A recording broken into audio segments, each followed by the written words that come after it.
ಯುವ ಸಮೃದ್ಧಿ ಬೃಹತ್ ಉದ್ಯೋಗ ಮೇಳ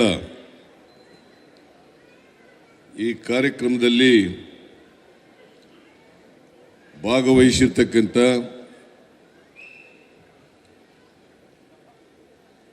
ವೈದ್ಯಕೀಯ ಶಿಕ್ಷಣ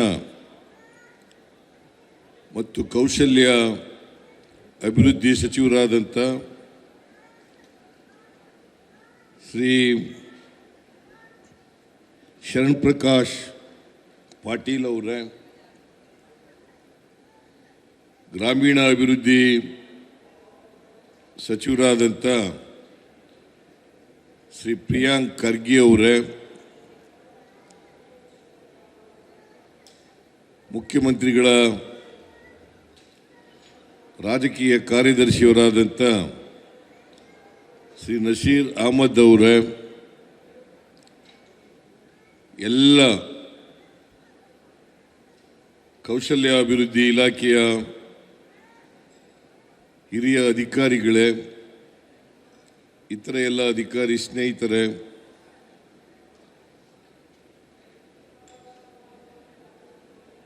ಮಾನ್ಯ ಉದ್ಯಮಿಗಳೇ, ಉದ್ಯೋಗ ಆಕಾಂಕ್ಷಿಗಳಾದಂಥ ಪ್ರೀತಿಯ ಯುವಕ ಯುವತಿ ಮಿತ್ರರೇ, ಮಾಧ್ಯಮದ ಗೆಳೆಯರೇ,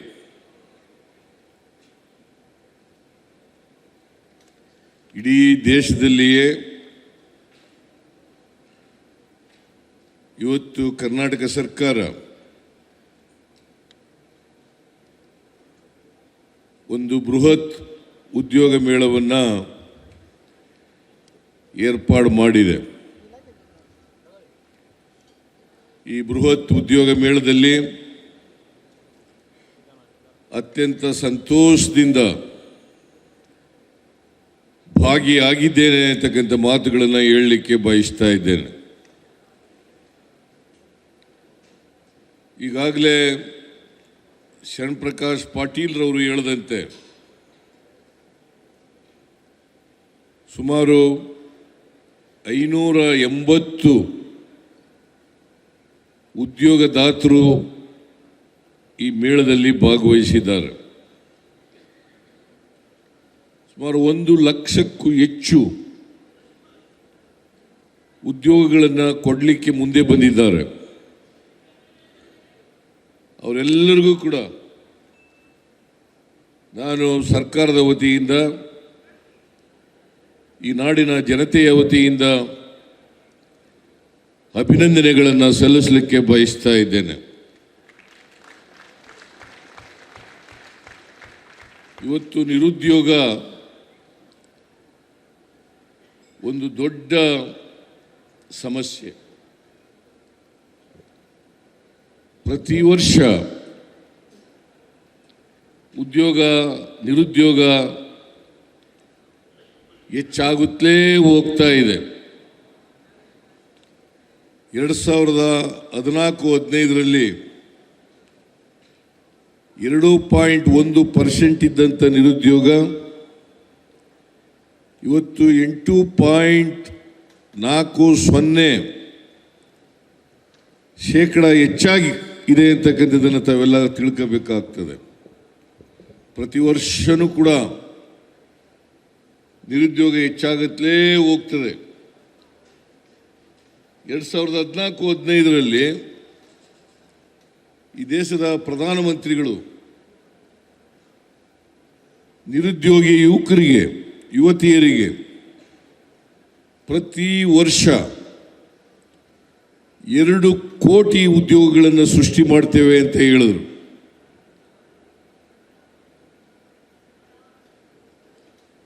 ಅವರು ಉದ್ಯೋಗವನ್ನು ಸೃಷ್ಟಿ ಮಾಡೋದರ ಬದಲಾಗಿ ನಿರುದ್ಯೋಗ ಹೆಚ್ಚಾಗ್ತಕ್ಕಂಥ ಪರಿಸ್ಥಿತಿಯನ್ನು ನಿರ್ಮಾಣ ಮಾಡಿದ್ರು ಅಂತಕ್ಕಂಥದ್ದನ್ನು ಇವತ್ತು ನೆನಕಬೇಕಾಗ್ತದೆ. ಅವರು 10 ವರ್ಷ ಆಯಿತು ಪ್ರಧಾನಮಂತ್ರಿಗಳಾಗಿ. ಈ 10 ವರ್ಷಗಳಲ್ಲಿ 20 ಕೋಟಿ ಉದ್ಯೋಗಗಳನ್ನು ಸೃಷ್ಟಿ ಮಾಡಬೇಕಾಗಿತ್ತು. ಆದರೆ ದುರದೃಷ್ಟವಶಾತ್ ಅವರು ಕೊಟ್ಟ ಮಾತಿನಂತೆ ನಡ್ಕೊಳ್ಳಲಿಲ್ಲ. ಇವತ್ತು ನಿರುದ್ಯೋಗದ ಸಮಸ್ಯೆ ಬೃಹದಾಕಾರವಾಗಿ ಬೆಳೀತಾ ಇದೆ ಅಂತಕ್ಕಂಥದ್ದನ್ನು ತಾವೆಲ್ಲರೂ ಕೂಡ ತಿಳ್ಕೋಬೇಕಾಗ್ತದೆ. ಬಹುಶಃ ನೀವೆಲ್ಲ ಪತ್ರಿಕೆಗಳಲ್ಲಿ ಓದಿದ್ದೀರಿ, ಅಂಕಿಅಂಶಗಳನ್ನು ನೋಡಿದ್ದೀರಿ.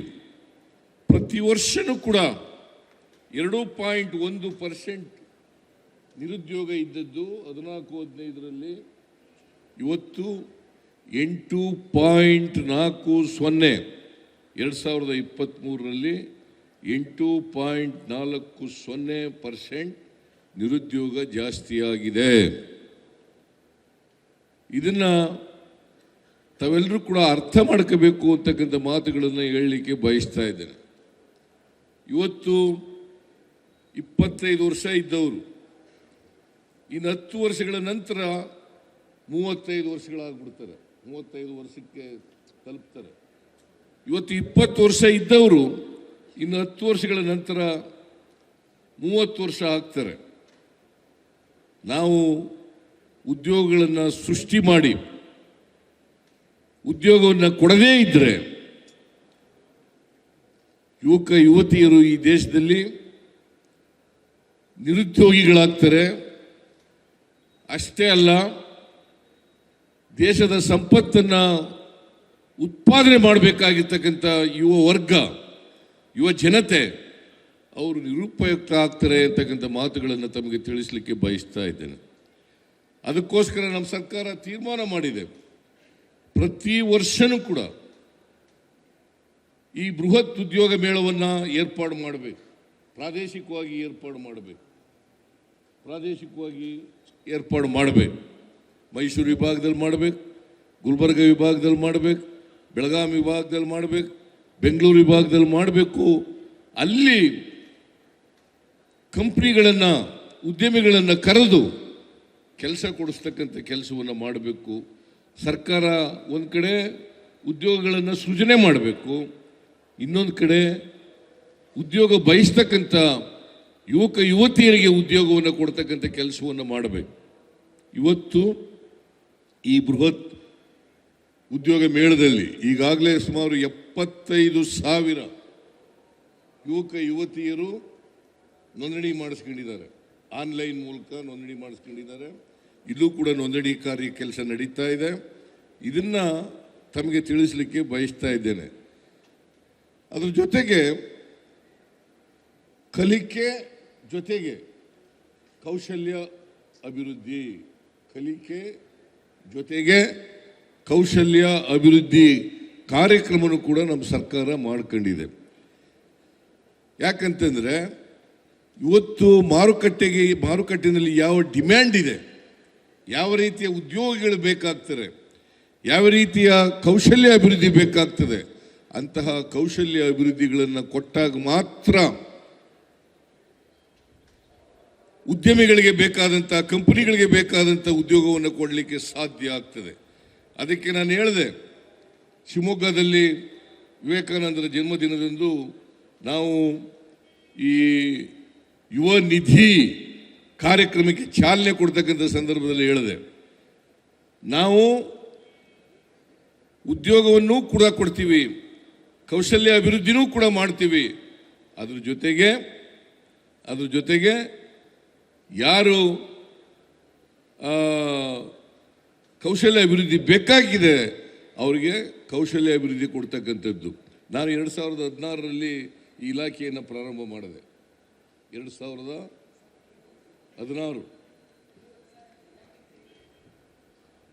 ಪ್ರಾರಂಭ ಮಾಡಿದೆ. ಯಾಕೆ ಅಂತಂದರೆ ನಿರುದ್ಯೋಗದ ಸಮಸ್ಯೆ ಬೆಳೀತಾ ಇದೆ. ಇದಕ್ಕೆ ಪರಿಹಾರವನ್ನು ಸರ್ಕಾರ ಕಂಡುಕೊಳ್ಳಬೇಕು. ನಮ್ಮ ಯುವ ಶಕ್ತಿ ಅದು ಹಾಗೇನೆ ಉಪಯೋಗಕ್ಕೆ ಬಾರದೇ ರೀತಿಯಲ್ಲಿ ಆಗಬಾರದು, ಉದ್ಯೋಗವನ್ನು ಕೊಡಬೇಕು, ಅವರನ್ನು ಉದ್ಯೋಗದಲ್ಲಿ ತೊಡಗಿಸಬೇಕು ಅಂತಕ್ಕಂಥ ಕಾರಣದಿಂದ ಈ ಕೌಶಲ್ಯ ಅಭಿವೃದ್ಧಿ ಇಲಾಖೆಯನ್ನು ಹೊಸ ಇಲಾಖೆಯನ್ನು ಪ್ರಾರಂಭ ಮಾಡಿದ್ದು. ಅದರ ಮೂಲಕ ಇವತ್ತು ಅಭಿವೃದ್ಧಿಯನ್ನು ಕೊಡ್ತಾರೆ. ಅದಕ್ಕೆ ನಮ್ಮ ಜಿ ಟಿ ಸಿಗಳು ಕೂಡ ಅವು ಈ ಇರ್ತಕ್ಕಂಥವನ್ನ ಸಶಕ್ತಗೊಳಿಸ್ತಕ್ಕಂಥದ್ದು.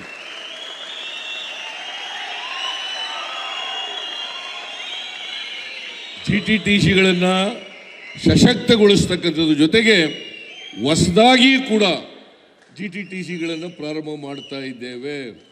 ಕೌಶಲ್ಯ ಅಭಿವೃದ್ಧಿ ಆಗಬೇಕು,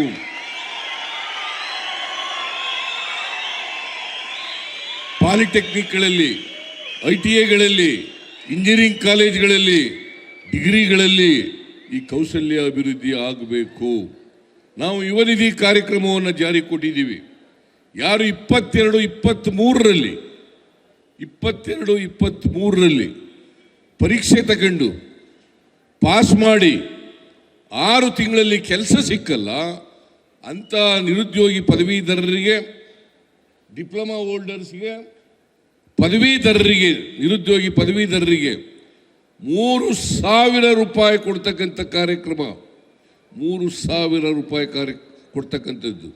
ಯಾಕಂತಂದರೆ ಅವರು 2 ವರ್ಷಗಳವರೆಗೆ ಉದ್ಯೋಗ ಸಿಕ್ಕದೆ ಹೋದರೆ, 6 ತಿಂಗಳಾದರೂ ಕೂಡ ಉದ್ಯೋಗ ಸಿಕ್ಕದೆ ಹೋದರೆ 2 ತಿಂಗಳವರೆಗೆ 3,000 ರೂಪಾಯಿಗಳನ್ನು ಪದವೀಧರರಿಗೆ, ಅವರು ಇಂಜಿನಿಯರಿಂಗ್ ಓದಿರ್ಬೋದು, ಮೆಡಿಕಲ್ ಓದಿರ್ಬೋದು, ಪೋಸ್ಟ್ ಗ್ರಾಜ್ಯುಯೇಷನ್ ಮಾಡಿರ್ಬೋದು, ಡಿಗ್ರಿ ಮಾಡಿರ್ಬೋದು, ಯಾರೇ ನಿರುದ್ಯೋಗಿ ಪದವೀಧರರಿಗೆ 3,000 ರೂಪಾಯಿವರೆಗೆ 2 ವರ್ಷದವರೆಗೆ ಕೊಡ್ತೀವಿ. 2 ವರ್ಷದಲ್ಲಿ ಕೆಲಸ ಸಿಕ್ಕಿದ್ರೆ ಅದನ್ನು ಕೊಡ್ತಕ್ಕಂಥದ್ದನ್ನು ನಿಲ್ಲಿಸ್ತೀವಿ.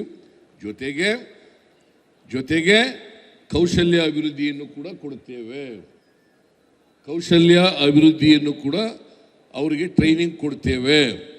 ಸರ್ಕಾರದ ವತಿಯಿಂದ ಕೌಶಲ್ಯ ಅಭಿವೃದ್ಧಿ, ಅದು GTTCಗಳಿರ್ಬೋದು, ITIಗಳಿರ್ಬೋದು, ಪಾಲಿಟೆಕ್ನಿಕ್ಗಳಿರ್ಬೋದು, ಇಂಜಿನಿಯರಿಂಗ್ ಕಾಲೇಜುಗಳಿರ್ಬೋದು, ಅಲ್ಲಿ ಕೌಶಲ್ಯ ಅಭಿವೃದ್ಧಿನೂ ಕೂಡ ಕೊಡ್ತೀವಿ. ಯಾಕಂತಂದರೆ ಅವರು ತಯಾರಾಗಬೇಕು. ಭಾಳ ಜನ ಸಮಾಜದಲ್ಲಿ ಬಡವರಿಗೆ ಅರ್ಜಿ ಹಾಕಕ್ಕೂ ಕೂಡ ದುಡ್ಡಿರಲ್ಲ.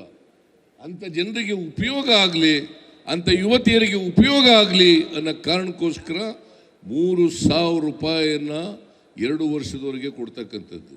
ಮತ್ತು ಡಿಪ್ಲೊಮಾ ಹೋಲ್ಡರ್ಸ್, ಯಾರು ಡಿಪ್ಲೊಮಾ ಮಾಡಿರ್ತಾರೆ, ಆ ಡಿಪ್ಲೊಮಾ ಹೋಲ್ಡರ್ಸ್ಗೆ ತಿಂಗಳಿಗೆ 1,500 ರೂಪಾಯಿ ಕೊಡ್ತಕ್ಕಂಥದ್ದನ್ನು ಕೂಡ ಮಾಡ್ತಾ ಇದ್ದೀವಿ. ಅವರು ಉದ್ಯೋಗವನ್ನು 2 ವರ್ಷದಲ್ಲಿ ಪಡ್ಕೋಬೇಕು. ಜೊತೆಗೆ ಅವ್ರಿಗೆಲ್ಲರಿಗೂ ಕೂಡ ಕೌಶಲ್ಯ ಅಭಿವೃದ್ಧಿ, ಇವತ್ತು ಮಾರ್ಕೆಟ್ನಲ್ಲಿ ಯಾವುದು ಡಿಮ್ಯಾಂಡ್ ಇದೆ ಆ ಥರದ ಕೌಶಲ್ಯ ಅಭಿವೃದ್ಧಿಯನ್ನು ಕೊಡ್ತಕ್ಕಂಥದ್ದನ್ನು ಕೂಡ ಸರ್ಕಾರ ಮಾಡ್ತದೆ ಅಂತಕ್ಕಂಥ ಮಾತುಗಳನ್ನು ಹೇಳಲಿಕ್ಕೆ ಬಯಸ್ತಾ ಇದ್ದೇನೆ.